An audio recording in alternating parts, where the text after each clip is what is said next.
Welcome to another episode of the Webcomic Beacon here at webcomicbeacon.com, part of the Webcast Beacon network at webcastbeacon.com, covering and promoting creativity and the creative process since 2007. I'm Fess, and this week, She Always Looked Good in Hats by Matthew Melis, found at non-gravity.com.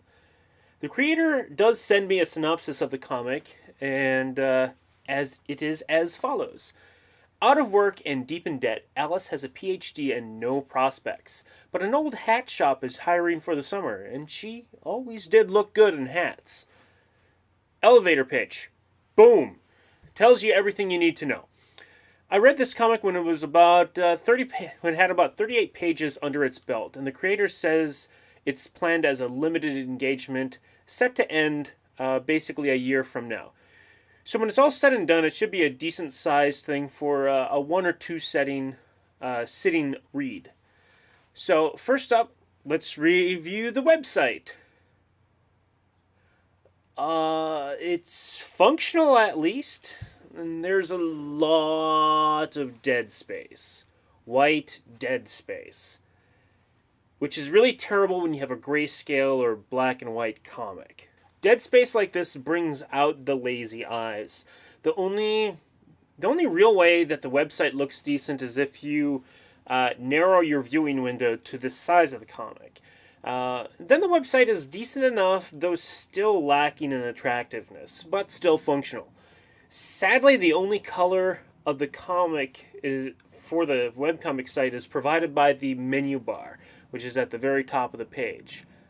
And as well as the ad, which is also at the top of the page. Not necessarily it's a terrible place, but when your logo is much smaller and blended into the menu bar, you can mistake the ad to be the title of your comic sometimes. And that has been a problem on a few webcomics that I've seen in the past. Okay, I just really need to critique at this point. Ad on top, fine, but horrible if the rest of your site is basically colorless. Ad on the top is, again, terrible, and your logo is so small and colorless, it just distracts people from what the actual website is.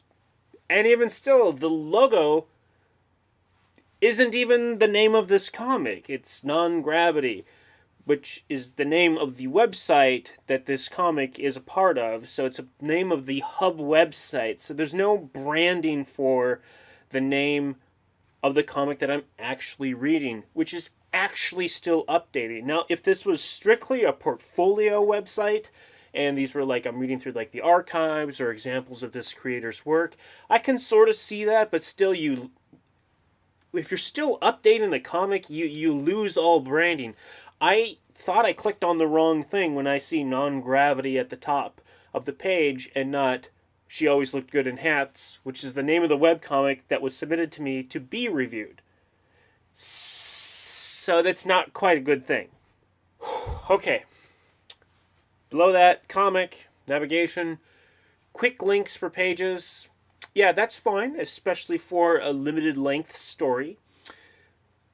Then there's a bunch of graphical links that make no sense, and I see no reason for these to be there. I mean, the images mean nothing. There's no context, no reason for anyone to click on them. I don't know why they're here.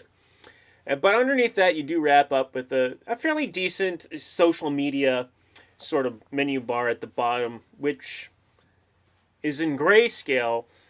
And with the menu being in color and the social networking piece in grayscale, again, it's this sort of lazy eye.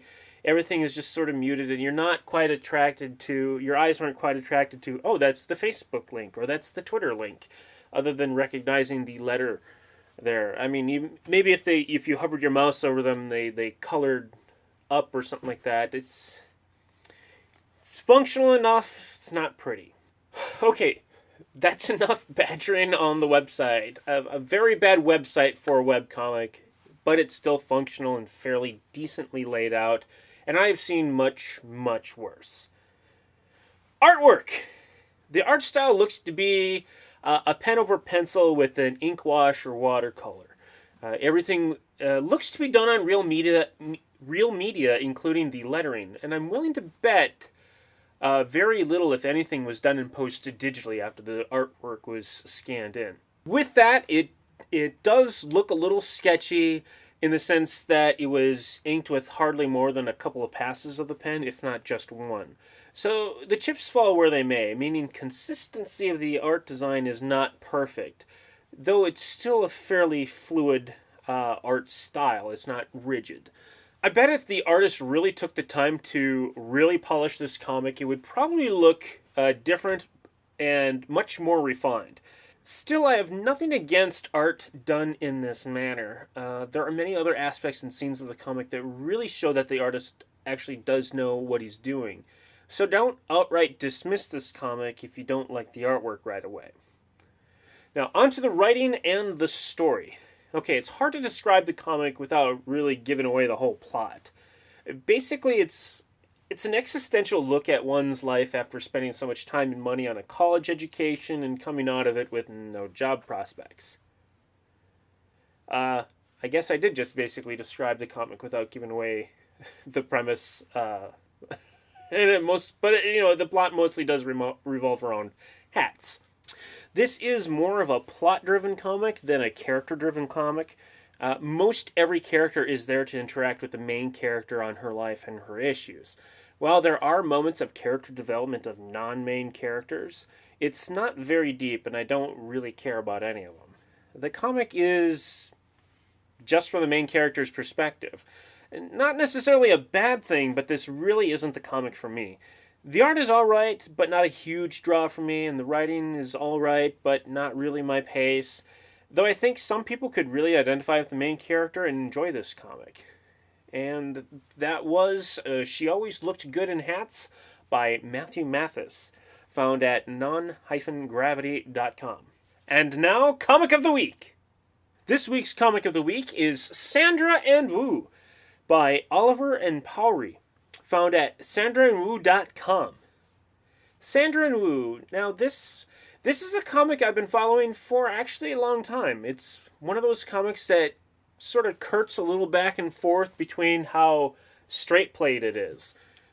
You can go for a while thinking that the comic is more or less based in reality, with the exception that Woo, the comic's animal raccoon star, can actually speak human language, and is apparently the only one that can do that. Kind of like Meowth from Pokemon. Still, sometimes the comic introduces some sort of fantastical element where you might not be sure if you're seeing a figurative representation or if actually floating hearts of teen girls are actually trying to attack people. Still, for a comic that doesn't update in color, which sometimes it does, and it's really nice, it has very nice line art and a great use of the medium of black and white. I would argue that the throwaway gags that the comic does are far less interesting than when it actually does the storyline, but to each their own. Perhaps some of the jokes and references are lost on the English-speaking audience, as the comic is created in German first. So there might be some disconnect in the translation, but I can't say for sure. I really like the characters of this comic, more so the humans than the animals. I like checking back in with this comic to see how they develop and grow. I mean, there's a fair amount of character development, and for those who know me, I do love character-driven work. I would rate this comic to be safe for work and young adult. Once again, that was Sandra and Woo at sandraandwoo.com. That is all for this week's episode of the Webcomic Beacon here at webcomicbeacon.com. I've been Fess, and see you next week.